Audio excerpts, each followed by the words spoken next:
Salut les coureurs, salut les triathlètes, j'espère que tout le monde est en pleine forme. Alors pour commencer, un grand bravo à tous les coureurs du marathon de Paris qui ont passé, je pense, hier une journée inoubliable pour certains, plus difficile pour d'autres. Mais quel que soit le résultat de votre course, rappelez-vous que si vous étiez au départ en ayant fait une belle préparation, en étant prêt, vous aviez déjà réussi votre course. Le résultat, c'est la cerise sur le gâteau. Moi, j'avais beaucoup de coureurs à Paris hier. Il y en a qui ont réussi des perfs extraordinaires, d'autres qui ont réussi des bonnes perfs, certains des perfs un peu moins bonnes que ce qu'on voulait. Après, forcément, il y a quelques petits échecs, mais la plupart du temps, hier, les échecs pour mes coureurs, c'est des gens qui étaient blessés, vraiment blessés, qui ont été malades juste avant la course, etc. Ça arrive, mais sur le fond, c'est pas très grave. Si vous étiez prêt, si vous aviez fait tout ce qu'il fallait, vous n'avez aucun regret à avoir. Alors aujourd'hui, on va parler de quoi? On va parler de la fin du marathon. Je viens de répondre à un message sur mon groupe de coureurs où un coureur disait « Oh, moi, le dernier kilomètre, je l'ai fait à bloc parce que je savais qu'après, c'était fini. » Parce que c'est facile, sur le dernier kilomètre, tu débranches ton cerveau et tu y vas. Et comme ça, tu fais un beau dernier kilomètre et après, tu peux t'effondrer. Et je lui ai répondu « Laurent, je suis absolument pas d'accord avec toi. Si tu es capable de faire un beau dernier kilomètre, mais tu es capable de faire un beau avant-dernier kilomètre. Tu es capable d'en faire plein d'autres de beaux derniers kilomètres. Et moi, c'est la technique que j'emploie en course tout le temps. Et vous pouvez faire la même chose. Tant que vous êtes en contrôle, tant que vous êtes facile, vous gérez votre course normalement. Il y a forcément un moment sur un marathon où ça devient difficile. Le plus tard possible, c'est le mieux. Mais je crois que personne n'y échappe. Ou alors, ça veut dire qu'on l'a vraiment fait en dessous, le marathon. Moi, ce que je fais, c'est que des derniers kilomètres. Mais des fois, j'en fais 5, j'en fais 6. Parce que, oui, c'est super dur. Mais oui, j'arrive encore à courir si je débranche mon cerveau. Alors, je me persuade que le kilomètre que je suis en train de faire, c'est le dernier. Que je sois au 35e kilomètre ou au 40, c'est la même. Je me dis, Michel, c'est le dernier kilomètre. Allez, tu me fais un dernier beau kilomètre. Tu te débrouilles de tenir ton allure sur ce dernier kilomètre-là. Et des fois, ce dernier kilomètre, comme je vous le disais, il est à 5 kilomètres de l'arrivée. Mais c'est pas grave, parce que quand m'a montré le bip, eh ben, je suis reparti pour un dernier kilomètre. Et je vous garantis que ça marche, que moi, j'arrive à faire ça. Alors, si j'y arrive moi, ok, j'ai beaucoup d'expérience. Ok, je maîtrise bien le marathon. Mais il n'y a aucune raison que vous n'y arriviez pas. Si vous êtes capable de courir le dernier kilomètre beaucoup plus vite que ceux d'avant, vous pouvez faire ça.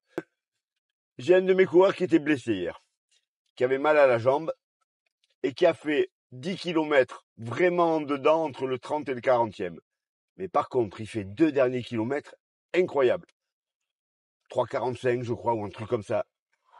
Et je lui ai demandé ce qui s'était passé. Il me dit, ah ben j'ai tout lâché, j'avais plus peur de ne pas arriver au bout. Alors, je gère pas sa douleur là, hein, je parle pas de sa douleur parce qu'effectivement, peut-être que sa douleur était trop forte. Mais s'il a été capable de faire les 2 derniers kilomètres comme ça, sans se poser de questions, peut-être qu'il aurait dû faire ça 10 kilomètres avant.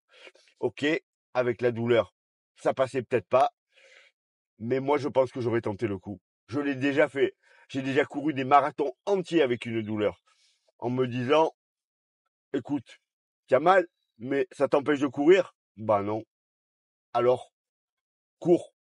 C'est un peu la même chose, hein. Il suffit de sortir de sa douleur. Quand vous avez une gêne comme ça, moi c'était par exemple sur le dernier, le tendon d'Achille. J'ai ralenti un petit peu de 4 à 5 secondes au kilomètre parce que là, la douleur, elle devenait insupportable.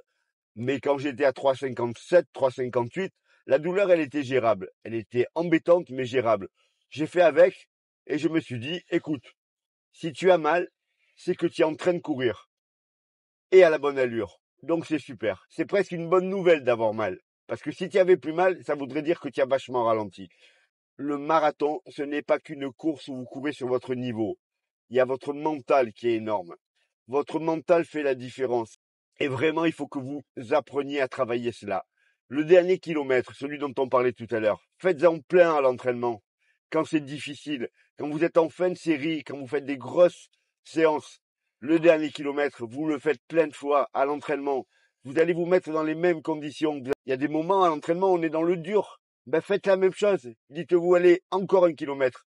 Le dernier, je vais faire un dernier kilomètre. Et ça, vous le répétez plein de fois. Et le jour de la course, je vous garantis que même si vous êtes au 36e, au 37e, vous allez être capable de faire ce dernier kilomètre qui va vous faire passer de j'ai fait une belle performance à je fais une vraie super performance. J'ai été jusqu'au bout. Moi, je suis presque content quand un de mes coureurs est pas capable d'accélérer dans le dernier kilomètre. Quand il maintient juste son allure, ça veut dire qu'il pouvait pas faire plus. Il y a même ceux qui sont pas capables du tout d'accélérer, qui ralentissent sur la fin, et ça veut dire qu'ils sont au bout du bout. Là, par contre, c'est un peu embêtant, ça veut dire qu'ils ont sans doute été trop vite, mais en tout cas, il n'y a pas de réserve. Mais quand on a de la réserve, il faut l'utiliser. Ne l'utilisez pas après la course, utilisez-la pendant les derniers kilomètres. On va revenir encore sur le marathon. J'ai quand même dans le lot très peu, quelques coureurs qui m'ont fait le départ rapide qui tue.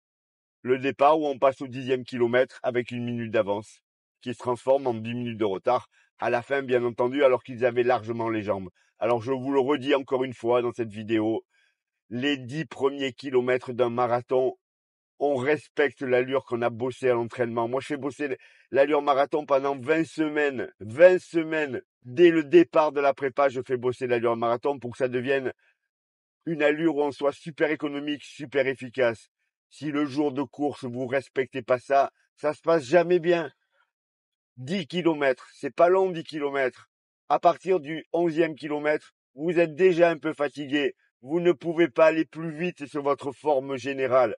Soit vous êtes bien meilleur, et dans ce cas-là, ben écoutez, c'est qu'on s'est trompé pendant la préparation, mais les 10 premiers kilomètres, on les passe à 10 secondes près à l'allure qu'on a prévue.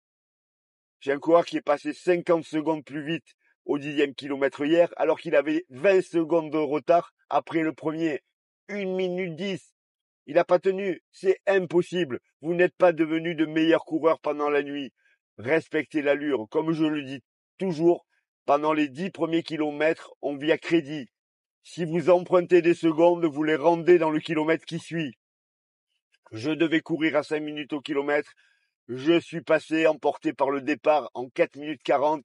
J'ai pris 20 secondes, je vais les rendre. Je vais les rendre en 2-3 kilomètres s'il le faut. Mais je les rends, parce que sinon à la fin, je vais les rendre avec les intérêts. Le marathon, c'est vraiment de la gestion. Résultat, à votre marathon dépend de votre niveau, de l'entraînement que vous avez pu faire, du nombre de kilomètres que vous avez pu faire à l'entraînement, de ce que vous avez mangé avant la course et de ce que vous mangez pendant la course. Mais il dépend en grande partie de la façon dont vous allez le courir. Respectez le marathon, sinon il vous le fera payer en fin de course. Partez à la bonne allure, partez à celle que vous avez travaillé pendant des semaines, pendant des mois, et je vous garantis que ça se passe bien. Moi, j'ai 2-3 coureurs hier, y compris des gens dont c'était le premier marathon, qui avaient aucune expérience, mais qui m'ont écouté vraiment à la lettre, et qui ont fait tous les kilomètres à la même allure, à 2-3 secondes près. Ils ont réussi un marathon extraordinaire pour leur premier. J'étais super heureux de voir ça. Alors qu'il y a des gens qui courent depuis des années et qui se plantent. C'est pas un de mes coureurs, mais un de mes coureurs m'a parlé d'un de ses amis qui vaut 1h19 sur semi-marathon. C'est-à-dire, en gros, un tout petit peu plus lent que ce que je vaux moi. Je peux courir en 2h45, enfin, je pense que je peux encore courir en 2h45, mais c'est juste pour donner un ordre d'idée. Ce coureur, ça fait X fois qu'il se casse les dents sur la barrière des 3 heures, alors qu'il devrait viser 2h45. Pourquoi? Parce qu'il est incapable de tenir une allure, parce qu'il ne travaille pas son allure marathon à l'entraînement, parce que quelles que soient les séances qu'il peut faire, quel que soit son niveau, il n'y arrivera jamais s'il ne respecte pas le marathon. Je travaille mon allure marathon et quand je prends le départ de ma course, je cours à mon allure marathon, celle que j'ai travaillée. Je me laisse pas avoir par la foule, je me laisse pas avoir par les groupes qui accélèrent, je me laisse pas avoir par le fait que je suis reposé, que j'ai fait une grosse recharge glucidique et que je suis en pleine forme. Je respecte mon allure. Si je suis meilleur que ce que je pensais, c'est pas grave. On fera mieux au prochain marathon. Mais il faut respecter le marathon si vous voulez le réussir. Voilà les coureurs, voilà les triathlètes. Je compte sur vous pour faire plein de derniers kilomètres sur vos prochaines courses. Vous allez voir, Ça marche, je vous garantis que ça marche. Mais entraînez-vous à l'entraînement. Faites-en plein des derniers kilomètres à l'entraînement. Pour ceux qui me le demandent, je vais avoir quelques places de coaching, je pense, après ce marathon de Paris, parce que j'avais beaucoup de coureurs et forcément, il y en a qui s'arrêtent. Et je vais souvent rentrer des nouveaux coureurs quand il y en a qui s'arrêtent. Donc, n'hésitez pas à m'envoyer un message personnel si vous voulez savoir comment je fonctionne pour m'occuper de vos préparations. Voilà les coureurs, voilà les triathlètes. N'oubliez pas de liker, de partager et de vous abonner. Pour tous ceux qui me demandent ou qui m'ont demandé, je vais avoir quelques places de coaching qui vont se libérer puisque j'ai des coureurs après le marathon de Paris qui vont interrompre leur collaboration avec moi, comme chaque année, puis qui reviendront plus tard. Mais j'aurai donc quelques petites places de coaching. Donc n'hésitez pas à me contacter si ça vous intéresse et je vous expliquerai comment je fonctionne. Bon entraînement à tous!